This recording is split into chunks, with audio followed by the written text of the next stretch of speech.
শনিবার কলকাতার বেশ কয়েকটি এলাকায় বিক্ষিপ্তভাবে বজ্রবিদ্যুৎ সহ বৃষ্টি হতে পারে, সেই সঙ্গে থাকবে ঝোড়ো হাওয়া।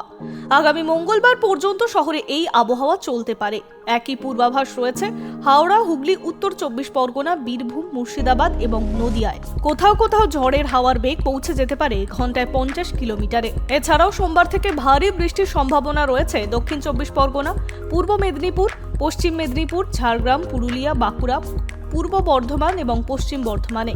এই জেলাগুলিতে 7 থেকে 11 সেন্টিমিটার পর্যন্ত বৃষ্টি হতে পারে। হাওয়া অফিস জানিয়েছে আগামী সপ্তাহে দক্ষিণবঙ্গে বর্ষার প্রবেশের কোনো সম্ভাবনা নেই, তবে দক্ষিণ পশ্চিম মৌসুমী বায়ুর অনুকূল পরিস্থিতি তৈরি হয়েছে।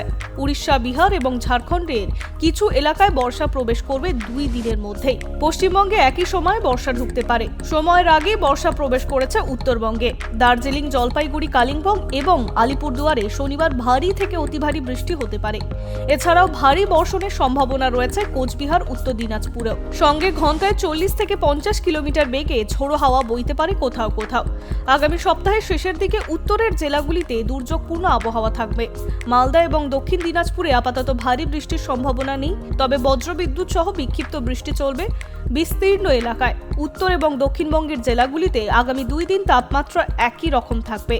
তারপরের 3 দিন ধীরে ধীরে 2 থেকে 4 ডিগ্রি নামতে পারে পারদ। শনিবার সর্বনিম্ন তাপমাত্রা 28.7 ডিগ্রি সেলসিয়াস, যা স্বাভাবিকের চেয়ে 1.5 ডিগ্রি বেশি। Hi news network.